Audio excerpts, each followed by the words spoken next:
It sure has been a massive process, hasn't it? Global oil companies pulling out of the oil sands. What began as a technical upgrade to a pipeline system quickly became the opening move in a much larger game, one involving trade tensions, shifting alliances, and a growing interest from Asia in Canada's natural resources. The Trans Mountain pipeline expansion was designed to give Canadian oil producers better access to overseas markets, especially in Asia. But just as the final construction phase wrapped up, a new twist emerged. In the United States, President Donald Trump reignited discussions around imposing a 10% tariff on Canadian oil and gas exports. Although this wasn't the first time such a policy was floated, it struck a nerve in Canada's energy and political circles. For decades, Canadian oil producers have relied heavily on American refineries, with over 95% of crude exports heading south. That kind of dependency has long been seen as risky, especially when the political climate becomes unstable. The threat of tariffs only served to underline how exposed Canadian energy producers really were. It was a wake-up call to diversify. Enter Rongsheng Petrochemical.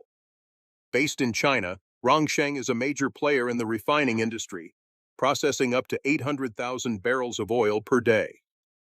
In a move that surprised some but made strategic sense, Rongsheng set up an office in Calgary in early 2025. Calgary is Canada's energy capital, and having a physical presence there signaled more than just interest. It showed commitment. The company wasted no time in making its presence felt. One of its first deals was with Suncor Energy, one of Canada's largest and most established oil producers. Rongsheng secured a crude oil supply agreement, with the first shipments scheduled to reach Chinese shores by June. But this wasn't just about buying oil. It marked a deeper integration of Chinese energy interests into Canada's energy infrastructure. It's important to note that Rongsheng isn't acting alone. Its relationships now extend to companies like Cenovus Energy, Canadian Natural Resources, and international giants, including BP, Shell, and ConocoPhillips. These connections show that the company is embedding itself deeply into the North American energy ecosystem, not just buying oil and leaving. It's establishing long-term partnerships and developing the kind of access that could reshape the trade map. One of the key strategies Rongsheng is using is the free on-board contract model. Known simply as FOB contracts, these agreements mean the buyer takes ownership of the cargo once it's loaded onto the ship. What this really offers is flexibility. If prices or geopolitical conditions change, the cargo can be rerouted mid-journey. In other words, Rongsheng isn't just buying Canadian oil, they're controlling how and where it moves. That's a powerful tool in a global energy market that's increasingly unpredictable. At the center of Rongsheng's Canadian operation is Wang Jie, a veteran of the oil industry with significant experience in North America. He previously helped establish PetroChina's trading arm in Canada, so he knows the landscape well. His appointment as the company's general representative for the Americas wasn't accidental. His expertise and local knowledge are seen as key to building trust and understanding how to operate effectively in a Canadian regulatory and business environment. This move into Canada also highlights a broader strategic shift by Chinese energy companies.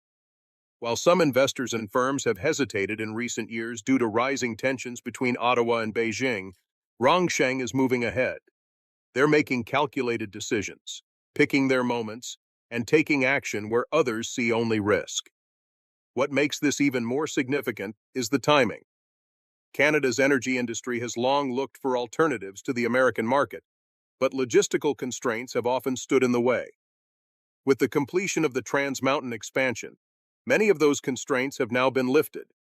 This gives Chinese refiners a direct route to secure high-quality Canadian crude, and it gives Canadian producers leverage in price negotiations. It's worth remembering that Canadian oil, particularly the heavy sour crude from Alberta, is well suited to many Asian refineries. These facilities are already geared up to process the type of oil Canada produces, so the match is a natural one.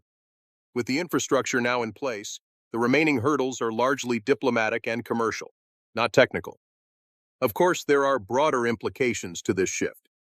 The United States has long relied on Canadian oil for its own refining needs, particularly in the Midwest and along the Gulf Coast. If more of Canada's oil starts flowing west to Asia, it could put pressure on U.S. supply chains, especially if political tensions continue to rise. While the threat of tariffs has not yet materialized into permanent policy, the uncertainty itself is enough to drive companies to look elsewhere. This is where Rongsheng's move becomes even more strategic. By acting early and building relationships now, they're positioning themselves as a stable partner for Canadian producers who are keen to diversify. At the same time, they're also helping China reduce its dependence on more volatile oil-producing regions, such as the Middle East, where supply can be interrupted by conflict or sanctions. There's also a longer-term view at play. China's demand for oil, while slowing in relative terms, remains substantial. As the world transitions to cleaner forms of energy, oil remains essential for industries, transportation, and even in the manufacturing of petrochemicals. By securing long-term supply chains now, companies like Rongsheng are thinking not just in terms of years, but decades. Back in Canada, the response has been largely pragmatic. While some critics are wary of growing foreign influence in the domestic energy sector, others see it as a necessary step toward building a more resilient export strategy. The federal government, which owns the Trans Mountain Pipeline, has remained relatively quiet about these deals, focusing instead on the economic benefits and job creation they can bring. What's clear is that Canada is entering a new chapter in its energy story. The era of relying almost entirely on one customer appears to be ending. With global demand shifting, new players entering the scene, and infrastructure finally catching up, producers have more choices and more leverage than ever before. It remains to be seen how this will all play out in the coming years. But one thing is already certain. The arrival of Rongsheng Petrochemical in Calgary, the deals they've signed, and the strategy they're pursuing aren't just business moves. They're part of a broader transformation in how Canada engages with the world on energy. It's not just about oil anymore. It's about influence, control, and long-term positioning in a global energy market that's in flux.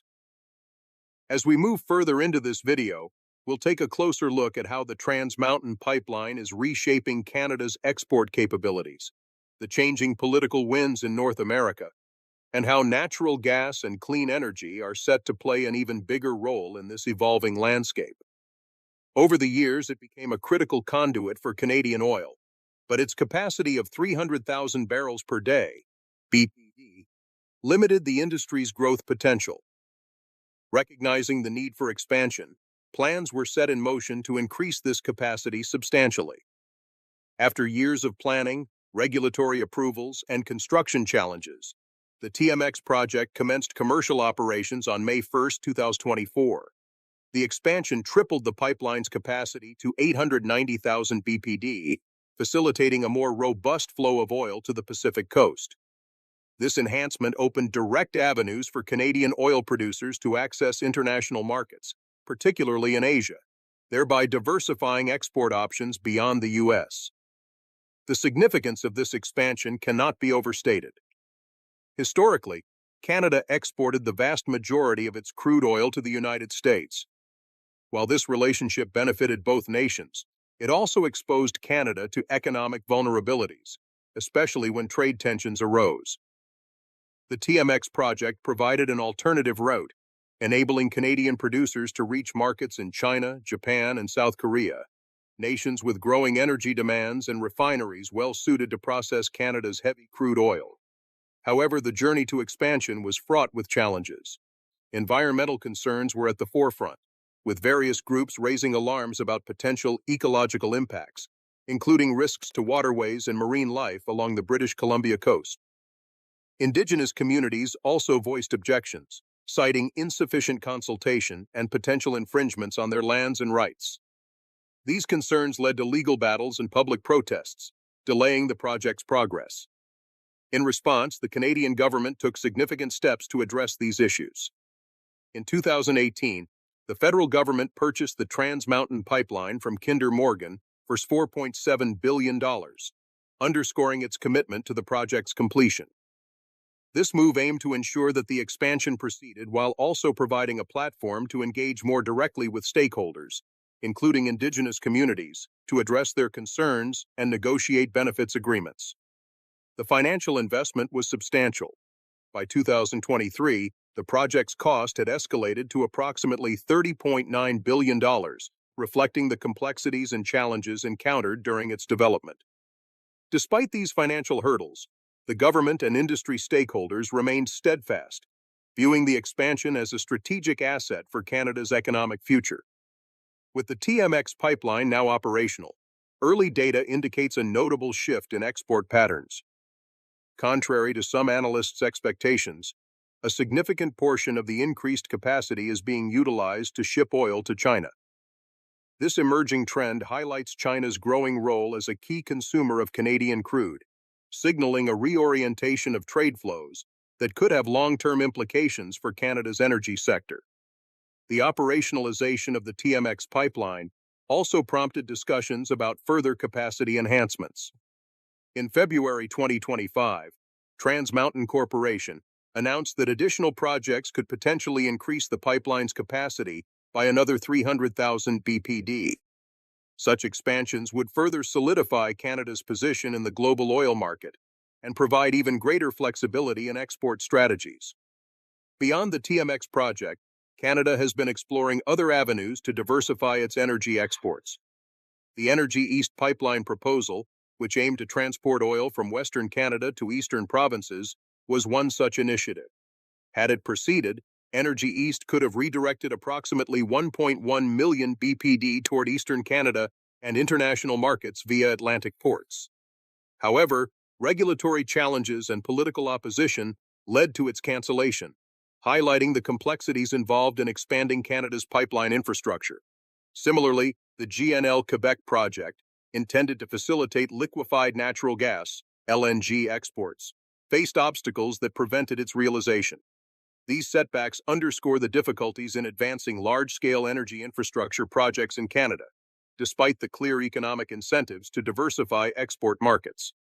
The completion of the TMX expansion comes at a time when global energy dynamics are shifting. The United States, under the leadership of President Donald Trump, has proposed tariffs on Canadian oil and gas exports. Such measures have intensified the urgency for Canada to seek alternative markets and reduce its economic reliance on its southern neighbor. The TMX pipeline offers a tangible solution, providing the infrastructure necessary to pivot toward Asian markets and mitigate the potential impacts of trade restrictions. Industry leaders have echoed the sentiment for diversification.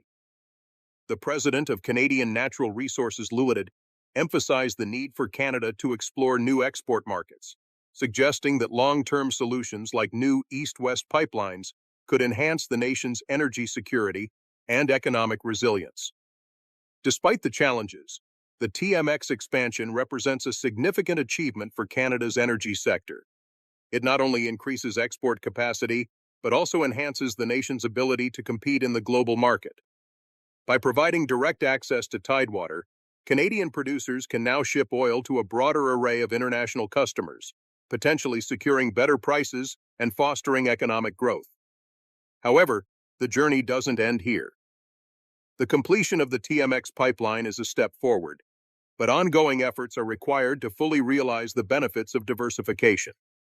This includes addressing environmental concerns, engaging meaningfully with indigenous communities, and navigating the complex geopolitical landscape that influences global energy markets. Moreover, the focus on diversification extends beyond oil. Canada's natural gas sector also presents opportunities for export expansion. Projects aimed at developing LNG export facilities, particularly on the East Coast, could further position Canada as a key player in the global energy supply chain. These initiatives would complement the gains achieved through the TMX expansion and contribute to a more balanced and resilient energy export portfolio. The announcement of tariffs was met with immediate concern from various sectors. Economists warned that such measures could lead to higher gasoline prices in the U.S., exacerbating inflationary pressures. The Canadian government, recognizing the potential impact on its economy, began exploring retaliatory measures and alternative strategies to mitigate the fallout. Among the options considered was the imposition of non-tariff barriers on oil exports to the U.S., signaling a willingness to leverage energy trade as a bargaining tool in the escalating dispute. These developments underscored the risks inherent in Canada's heavy reliance on the U.S. market for its energy exports. The situation brought renewed attention to the importance of diversifying export destinations to enhance economic resilience. The completion of the Trans Mountain Pipeline expansion, TMX, in May 2024 had already set the stage for such a shift, tripling the pipeline's capacity and providing a direct route to the Pacific coast. This infrastructure enabled Canadian producers to access Asian markets more readily, offering a viable alternative to the U.S. market. The timing of the TMX completion proved fortuitous. As trade tensions with the U.S. mounted, Canadian energy companies accelerated efforts to establish footholds in Asian markets. China, with its growing energy demands, emerged as a particularly promising partner. The establishment of a Calgary office by China's Rongsheng Petrochemical and its subsequent agreements with Canadian firms exemplified this burgeoning relationship. These developments were not merely transactional, but indicative of a strategic realignment in global energy trade patterns. The Canadian government supported these diversification efforts, recognizing the need to reduce economic vulnerability.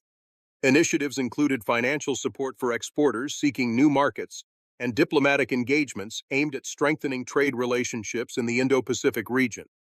These actions reflected a broader strategy to position Canada as a global energy player, less tethered to the policies and economic fluctuations of any single partner. However, diversification was not without its challenges. Environmental concerns, regulatory hurdles, and geopolitical complexities posed obstacles to expanding into new markets.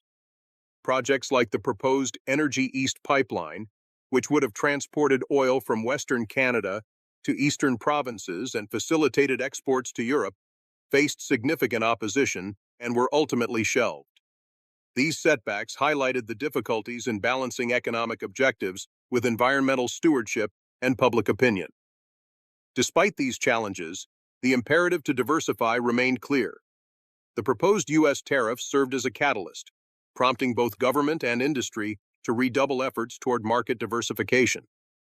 The focus extended beyond oil to include liquefied natural gas, LNG, with projects like LNG Canada in Kitimat, British Columbia, progressing toward operational status. These initiatives aim to tap into the growing global demand for LNG, particularly in Asian markets, further broadening Canada's energy export portfolio. The trade tensions also sparked discussions about the broader implications of using energy as a geopolitical tool. The prospect of Canada restricting oil exports to the U.S. as a form of retaliation was debated, with considerations of the potential economic impact on both sides. Such actions would mark a significant departure from the historically cooperative energy relationship between the two countries and could set a precedent with far-reaching consequences. In the midst of these developments, diplomatic engagements continued. President Trump and Canadian Prime Minister Mark Carney held discussions aimed at addressing the trade disputes and exploring avenues for resolution. These talks underscored the complexity of the issues at hand and the need for careful negotiation to balance economic interests, political considerations, and long-standing bilateral relationships. The situation also drew attention to the broader context of global trade dynamics. The U.S. administration's tariff policies affected not only Canada, but also other trading partners, leading to a series of retaliatory measures and a general climate of uncertainty in international trade. This environment prompted countries worldwide to reassess their trade strategies, seek new alliances, and invest in infrastructure to support diversified trade routes. For Canada, the experience served as a stark reminder of the importance of economic adaptability. The reliance on a single export market, while beneficial in times of stable relations, posed significant risks when geopolitical tides shifted. The push toward diversification was not just a response to immediate challenges, but a strategic move to future-proof the nation's economy against similar disruptions. As the situation evolved, It became clear that resolving the trade tensions would require a multifaceted approach. Diplomatic efforts aimed at negotiating the reduction or removal of tariffs were essential, but so too were domestic initiatives to